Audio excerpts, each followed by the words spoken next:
February 14th, 1943. 23,000 feet over the Solomon Sea. The morning sun cuts through a bank of low clouds glinting off aluminum wings streaked with soot and ice. Inside one of those wings, a B-17F flying fortress named Thunderbird rumbles toward its target, the Japanese stronghold of Rabaul. Lieutenant Frank Red Doolin grips the yoke with both hands, his knuckles white beneath oil-stained gloves. The temperature inside the cockpit hovers near freezing, yet sweat trickles down his back. The engine's four roaring Wright cyclones drone like the growl of distant thunder. Flak at 12 o'clock high, the bombardier calls. Outside, the air fills with black puffs, anti-aircraft bursts from Japanese 25mm batteries below. Fragments of steel whistle past the fuselage. A moment later, a hit. The Thunderbird lurches sideways, a hole the size of a baseball appearing just above the navigator's table. "Hold her steady," shouts the co-pilot. But Red Doolin isn't thinking about Flak, he's thinking about the fighters. The Japanese had mocked these heavy bombers when they first appeared in the Pacific. Slow, ungainly, easy targets, they said. Even the Japanese press scoffed that the Flying Fortress was an American fairy tale, a plane too heavy to dodge and too big to survive. Then came the first raids. Over Rabaul, over Leh, over the smoldering jungle ridges of New Guinea, they watched in disbelief as these silver behemoths refused to fall. Zeros 2 o'clock out of the glare. Half a dozen Mitsubishi A6M Zeros dive like hawks. Their engines scream past the bomber formation tracers, arcing through the thin air. Bullets stitch across the wing of the Thunderbird, slashing through its skin like knives through paper. Tail gunner to pilot one's on fire. Got him in the tail turret, Sergeant Eddie Salazar squeezes the twin .50 calibers. The recoil shakes his shoulders, smoke fills the compartment, and he watches a zero spiral downward, trailing flame. But two more replace it instantly. The air battle becomes a blur, silver wings, black smoke, flashes of red tracer light. The fortress staggers under the punishment. Holes open in the fuselage, oxygen lines burst, and the intercom crackles with static. Still, the engines keep turning. Bombs away. A second later, 4,000 pounds of ordnance tumble from the open bay. The bombs fall like dark seeds toward the harbor below, where Japanese freighters lie anchored motionless targets in the glare of the sun. Seconds later, the ocean erupts in pillars of fire and spray. The formation turns homeward, battered but alive. Two fortresses are missing. One limps along with a shredded rudder. Another trails fuel in a thin silver line. The Japanese pilots pull away low on ammunition. Back at the base in Port Moresby, mechanics stand in disbelief. One fortress lands with more than 600 bullet holes, another with half its tail nearly severed. Yet every man aboard is alive. A ground crewman runs a hand along the torn fuselage and mutters, "She's more than a plane, she's a damn fortress." The name sticks. That same week, Tokyo Rose broadcasts a mocking message across the Allied frequencies. Your flying fortresses are only flying coffins. Soon they will all burn in the Pacific sun. But in the mess tents that night, the air crews laugh. They've seen what the enemy hasn't, the way the fortress holds together even when logic says it shouldn't. For the men who fly her, the B-17 becomes something almost spiritual, a steel angel that carries them home through hellfire. And for the Japanese who face it, the legend is just beginning. As 1943 drags on, the fortress moves westward from island jungles to the cold skies over Europe. Where flak grows thicker, the missions longer, and survival becomes a daily miracle. August 17th, 1943. 25,000 feet over Regensburg, Germany. The air is thin, brittle, shimmering with ice crystals and smoke. 60 B-17s stretch from horizon to horizon, sunlight flashing off their wings like a swarm of mirrors. Below them, the entire German war machine seems to awake at once. Lieutenant Jack Morrison, pilot of Lucky Lady, hears the navigator call out coordinates as black bursts bloom ahead. Flak corridor in 2 miles. Brace. The first shell explodes so close, it feels like the plane is punched by an invisible giant. The nose plexiglass spider's oxygen masks jerk against faces, and the acrid smell of burning powder floods the cabin. Number 3 engines hit, the co-pilot yells. Morrison glances right. The propeller still spins, coughing blue smoke. He keeps formation. In daylight, bombing formation is life. Stray and you die alone. German 88s fire from open fields, their crews seasoned since Spain and Poland. Flak bursts track upward with mechanical precision, timed by radar and mathematics. The sky becomes a black garden of steel. Behind Lucky Lady, a fortress takes a direct hit to the wing root, flame blossoms, and 9 white dots tumble out parachutes. Morrison clenches his jaw and pushes on. The intercom crackles, bandits 12 o'clock high, Messerschmitt Bf 109s slash through the formation, like knives through silk. Tracers streak orange against the blue, chewing into the bomber's flanks. But the fortresses answer with thunder. Twin 50 caliber Brownings from the nose, waist, and tail roar in concert, brass casings rolling across the floor. Sergeant Tom Riley in the top turret shouts over the din, "Got one smoking." He watches a 109 snap its wings and spin earthward. Even as engines fail and control cables fray, the fortresses hold their shape. Crewmen pass ammo belts hand to hand through holes in the fuselage. The navigator patches an oxygen leak with tape and prayer. The plane trembles, but does not yield. Below Regensburg's Messerschmitt factory lies in perfect crosshairs. Bomb bay doors open. The bombardier releases his load. The city disappears in a rolling wave of fire. Turning home, Morrison's squadron meets another wall of flak over Stuttgart. One burst rips the belly open. Cold air slams in, tearing maps from the table. Still the plane flies. Hours later, the battered fortresses limp back toward the channel. Fighters of the RAF meet them, circling protectively. Ground crews at Bassingbourn count the holes, hundreds each, and gape as the wounded giants settle onto the runway, one after another. Photographs from that day show crews standing beside their planes, uniforms shredded, faces black with soot eyes, hollow yet triumphant. They begin to believe in the myth their enemies mock a machine that refuses to die. In Berlin, propaganda officers sneer that American pilots are wasting men and metal. But Luftwaffe interrogators quietly record another tone among downed German aces, grudging respect. One pilot writes, "You shoot and they keep coming. Their planes do not break apart as ours would. They fly through hell." The fortress earns her second baptism, not in the Pacific sun, but in Europe's gray firestorm. For those who ride her wings, survival becomes a strange sort of faith, one built not on miracles, but on rivets and courage. September 1943. RAF Bassingbourn, England. Rain drums against the tin roofs of the hangars. The smell of oil, coffee, and cold metal fills the air. Mechanics crawl over the scarred fuselages like surgeons tending to wounded giants.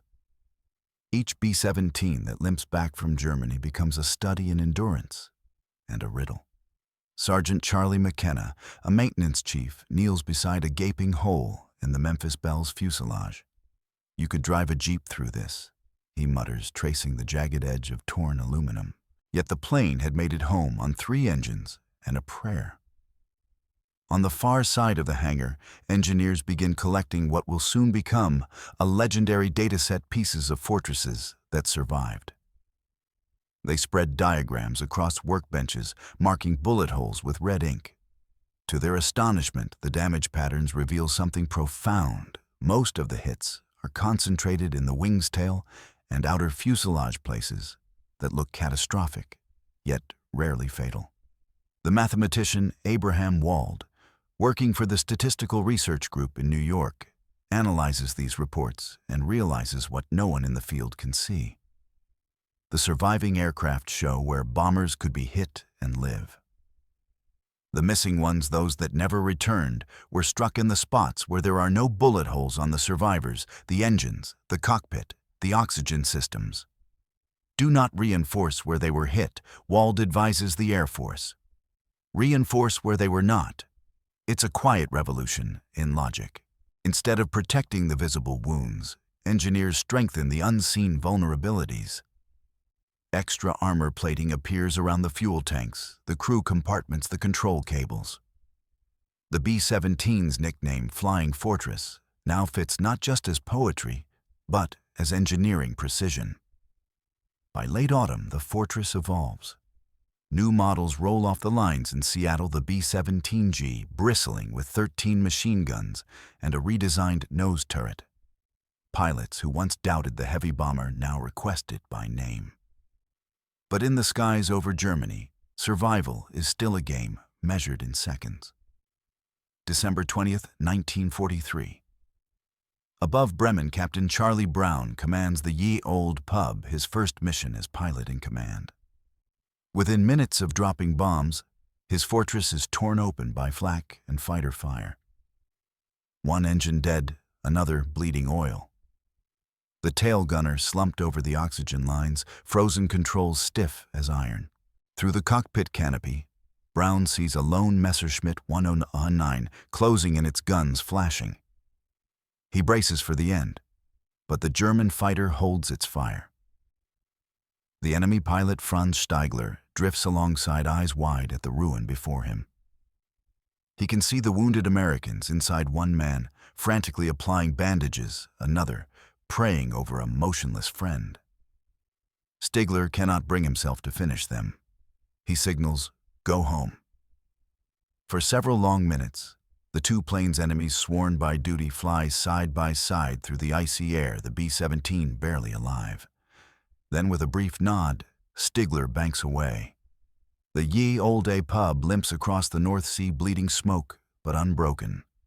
Years later, when the two men finally meet again, they will speak of that day as proof that, even in war, machines cannot erase humanity.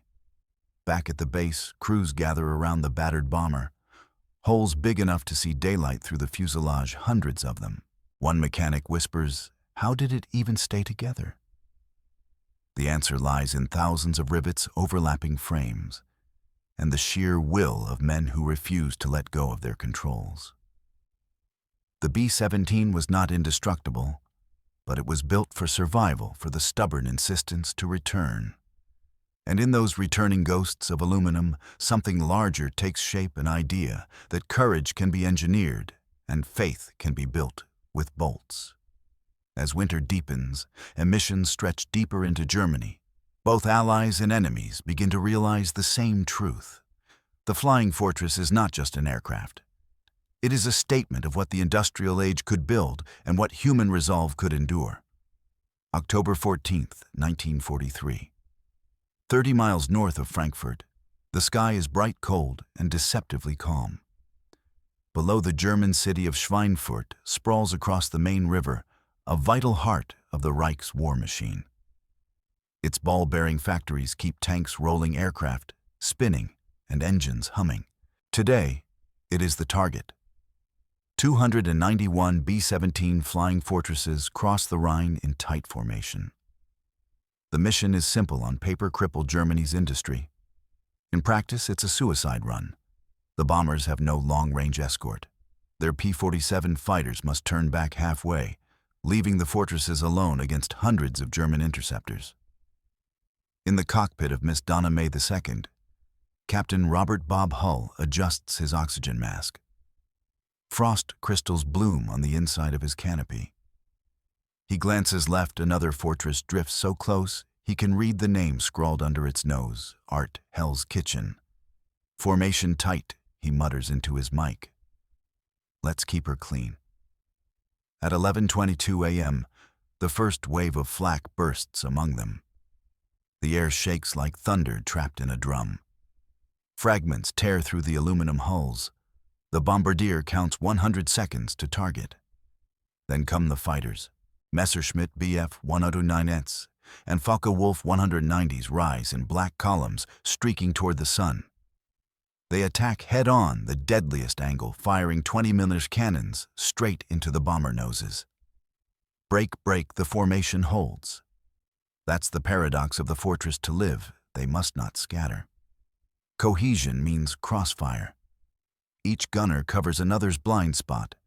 The bombers become a single organism of steel and defiance. Inside Miss Donna May II. Waist gunners shout coordinates through static. 2 coming in low.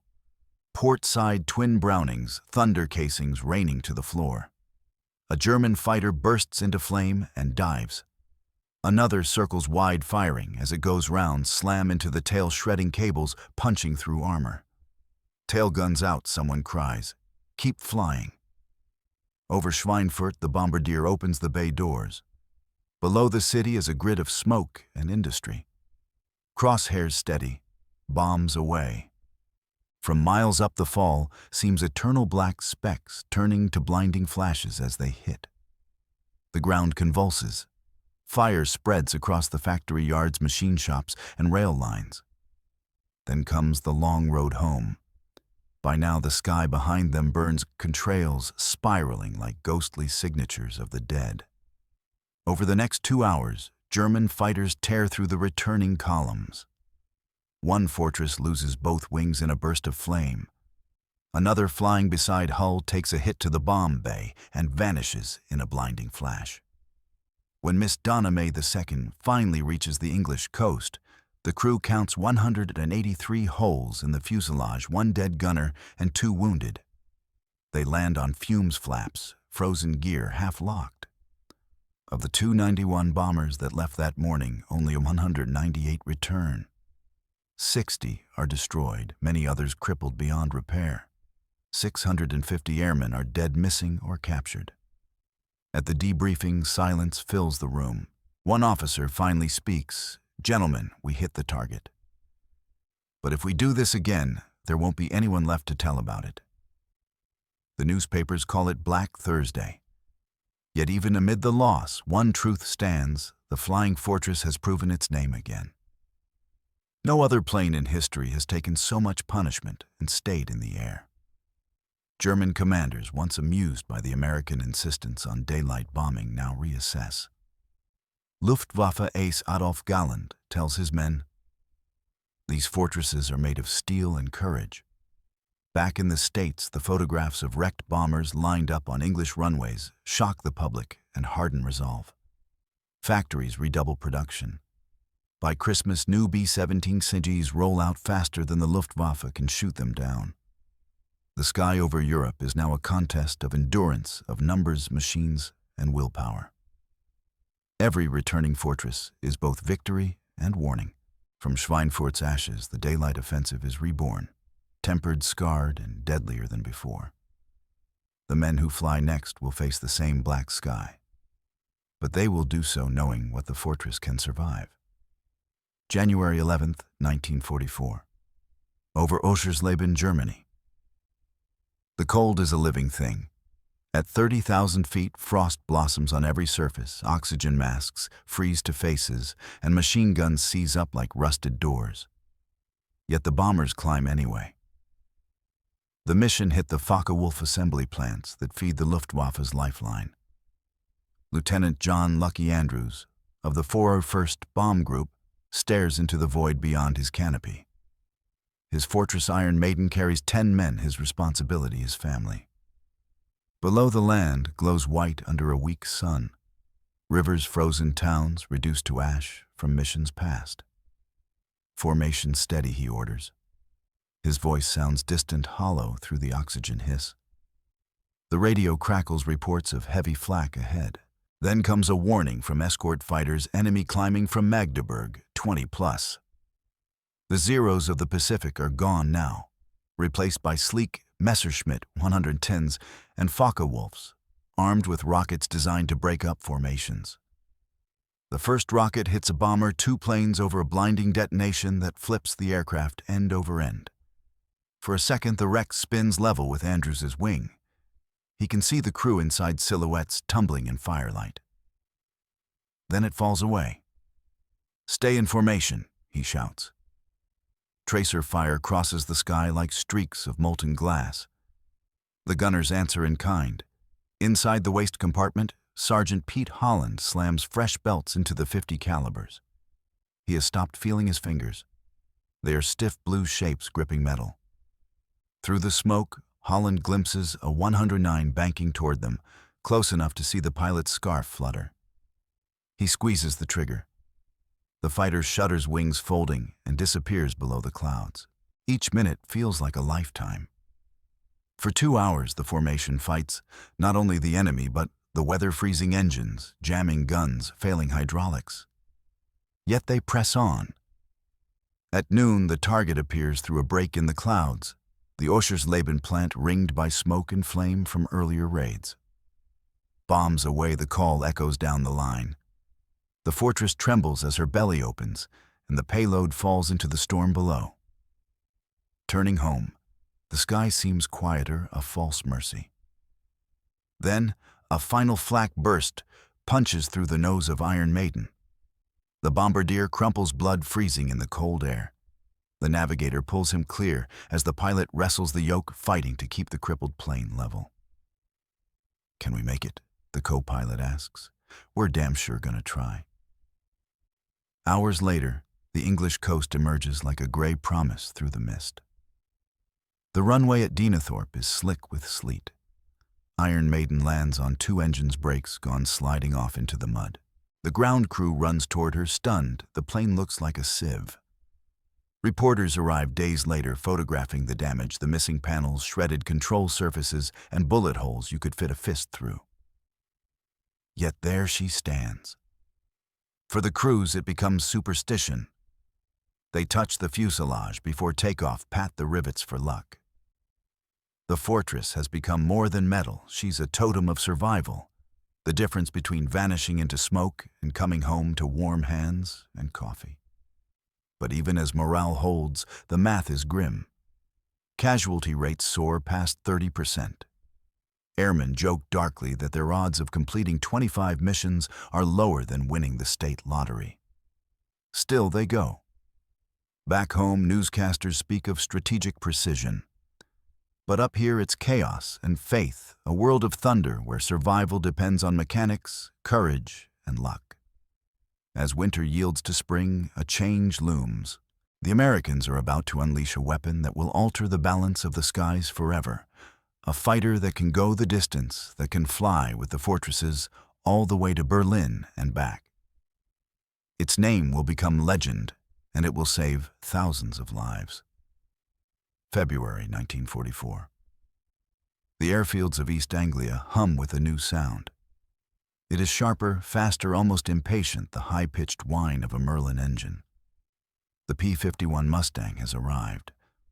On the frozen tarmac at Bassingbourn, bomber crews stare as the sleek new fighters lift from the runway, their silver skins catching the weak sun. One gunner mutters, "They look like they're in a hurry to win the war." Until now, the B-17s had been lambs in a steel storm, brave, disciplined, but alone. The earlier P-47, Thunderbolts, and P-38 Lightnings could not escort them deep into Germany. Their fuel tanks ran dry long before Berlin. Once the bombers passed that invisible line, they were orphans hunted by the Luftwaffe at will. But the Mustang changes everything.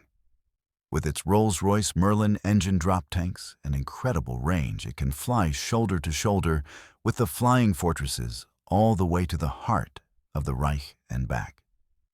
March 6, 1944. The first full-scale mission to Berlin.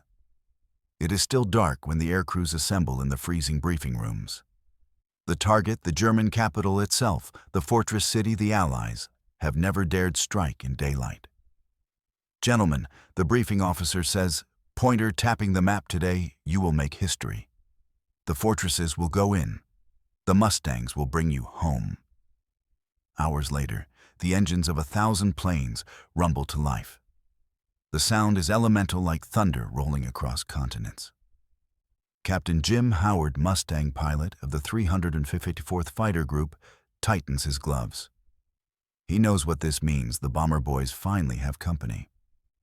He climbs into his cockpit, the glass canopy frosting at the edges, and grins. Let's go to Berlin. At 25,000 feet, the formations merge into a single glittering river of silver. The Germans scramble everything they have. Bf-109s, Fw-190s, even twin-engine interceptors armed with rockets. The sky over Hanover becomes a swirling dogfight.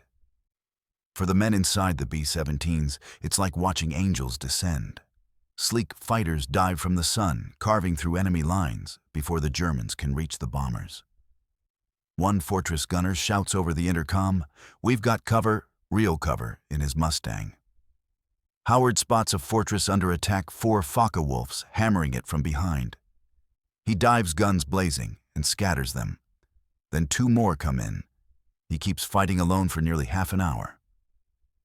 When he lands that afternoon, his fuel tanks are dry, his guns jammed, and his name bound for legend.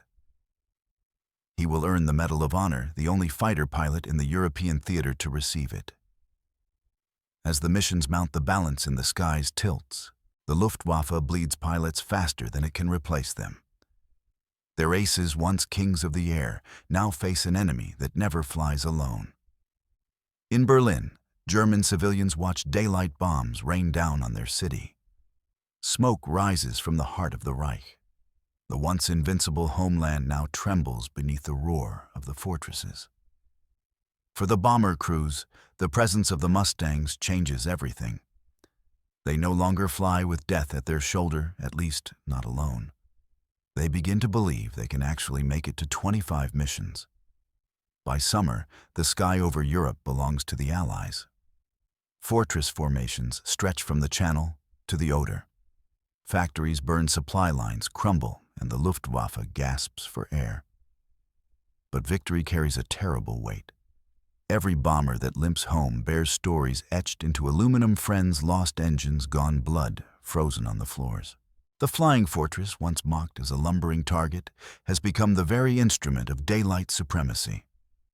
And still, the war is far from over. Across the globe, another storm gathers, one of fire, ocean, and kamikaze winds. The Fortress will fly again, not over Europe's cities, but over the Pacific, where the skies are different, and survival has a new meaning. June 1944. The air smells of salt and fuel. On a coral airstrip in the Mariana Islands, mechanics kneel under the bellies of B-17s, darkened by the tropical sun. The ground vibrates with the low growl of engines, mingled with the hum of insects and the far-off thunder of naval guns. Lieutenant Kenji Ken Morris, co-pilot of Lucky Lou, squints toward the horizon. Beyond the surf lies Saipan, still wreathed in smoke. His bomber sits ready-patched from a dozen old wounds, bullet holes filled with aluminum plugs, a makeshift panel over the waist gun. For the Pacific crews, the war feels different. There are no factories, no cities, only islands and ocean heat and sudden death. The Japanese fighter pilots who once mocked the Flying Fortress as slow and fragile now meet it on equal terms and lose. A Japanese diary found in the wreckage of a Zero reads, "They do not fall. We shoot and they bleed, but they keep coming. Even when they burn, they do not die." The Fortress, once the workhorse of Europe, now serves as the eye and arm of the Pacific Fleet. It hunts submarines, maps enemy movements, and pounds airfields ahead of the Marines. July 4th, 1944. Independence Day. Lucky Lou rises into a bruised sky, 4 cyclones roaring. Her crew of 10 boys from Michigan, Texas, and New York fly east toward the Bonin Islands. Inside, sweat runs down their necks despite the icy wind from open gun ports. The radio man Joe Nakamura, a Nisei, who volunteered to prove his loyalty after his family was interned in California, tunes the static-filled channel. Command says enemy interceptors inbound from Iwo. The attack comes fast. A formation of Zeros slashes through the clouds, diving out of the sun. The first salvo rips through the nose glass. The bombardier's seat shatters.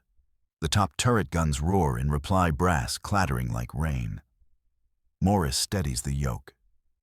"Keep her level, we can't outturn 'em." Tracer lines streak past the fuselage like burning threads. The tail gunner yells, "Got one," he's bailing out. The sky flashes orange as the Zero explodes, a brief sunburst over the sea. But another comes in low, straight for the belly. Machine guns hammer, punching holes through the bomb bay. The fortress shudders fire, licking along the wing route. For a heartbeat, everyone holds their breath.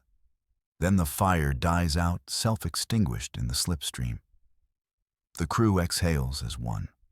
The rest of the formation presses on. Bomb bay doors open over the airfield below, long rows of Japanese planes glinting in the morning light. Bombs away. Through the smoke and glare, the earth blooms with explosions. Hangars vanish in flame. The gunners watch in the silence, awe mixing with fatigue. Hours later, when Lucky Lou lands back on the coral strip, her left wheel collapses, and she slides off the runway, nose down in the sand. The crew climbs out laughing, shaking their heads, counting bullet holes. The mechanics used to this sight just whistle. "You boys brought her home again." As night falls, the men sit on ammunition crates, watching the glow from distant battles. They pass around canteens and joke about how many holes a fortress can take before she gives up. Someone says softly, "She never gives up." That's the trick. For the Japanese pilots who once laughed, it has become a lesson written in fire that American industry courage and sheer stubbornness can build something that defies destruction. But beneath that triumph lies exhaustion. Each mission blurs into the next. Each survivor knows luck is rationed. The fortress can bring them home through flak and flame, but it cannot bring back those who don't. Still, they climb aboard each dawn engines, thundering into the light. Because the war demands it. Because somewhere someone has to hold the sky. And soon the fortress will face one last trial, not from fighters or flak, but from the weapon that will end the war itself. August 1945. The Pacific air is heavy with silence. On the tarmac at Tinian, the sun turns the aluminum skins of the bombers into blinding mirrors. Rows of B-17 stand idle beside their younger, heavier cousins, the B-29. Superfortresses that will carry the final blows of the war. Major Frank Doolin, once a lieutenant over Rabaul, walks past the grounded fortresses and runs a hand across a faded name, Thunderbird. The same plane he flew in 1943, now patched and tired, waiting for orders that will never come. The flying fortress has been eclipsed, replaced by the next generation, faster, higher, more devastating. But for the men who flew her, the B-17 is more than an artifact. It is the shape of every mission, every friend lost, every return that felt like resurrection. In the humid briefing rooms, whispers spread of a new kind of weapon, one bomb, one city, one instant, of unimaginable light. Few believe it until the news arrives, Hiroshima. Then Nagasaki. The war that devoured oceans and continents ends not with a roar of engines, but with a flash brighter than the sun. For the bomber crews, the news lands strangely. Relief, disbelief, guilt, a tangle of emotions that no victory parade can untie. They have lived in the sky for years, measuring time in missions and miles, and now the sky itself seems to let them go. On the evening of August 15th, Doolin gathers his crew by Thunderbird. The men are silent. No one cheers. The radio has just broadcast the Emperor's voice, Japan's surrender. "Guess she brought us all the way," the engineer says softly, patting the fuselage. Doolin nods. The old fortress gleams in the fading light scars, shining like metals. In the months that follow, the fortresses that survived are flown home or scrapped. Thousands are melted down to make refrigerators, cars, and peacetime tools. A few are spared museum pieces test aircraft training hulks. Yet the legend refuses to fade. In Tokyo, captured Japanese officers speak in hushed tones about the bombers that would not die. One pilot recalls a dogfight near Truk Lagoon, and I hit him again and again. His wing was torn. Still he climbed. I saw him vanish into a cloud trailing fire, and I thought, This is not a machine. This is a spirit. Historians will later say that the B-17 embodied the industrial soul of America, mass-produced, over-engineered, relentlessly repaired. But for the men who flew them, it was simpler. The Fortress was hope given wings. Decades later, at air shows across quiet American fields, gray-haired veterans stand beneath the thunder of restored B-17s. The engines start coughing, then roaring to life, the same sound that once filled the skies of Europe and the Pacific. Crowds look up in awe, but the old men close their eyes. To them, the sound is not nostalgia. It is memory, the echo of youth, fear, courage, and the belief that survival itself was victory. As the plane lifts slow and steady, its shadow passes over the grass like a ghost of history. The propellers blur, the fuselage gleams, and for a moment the world becomes 1943 again, and the sky alive with fire and faith. The B-17 Flying Fortress, once mocked as a lumbering relic, proved something eternal, that strength is not the absence of damage, but the will to keep flying through it. It carried 10 men at a time, but it held the weight of a generation, and long after the smoke cleared, that sound, that deep, defiant drone of 4 engines against impossible odds, would still be heard in dreams.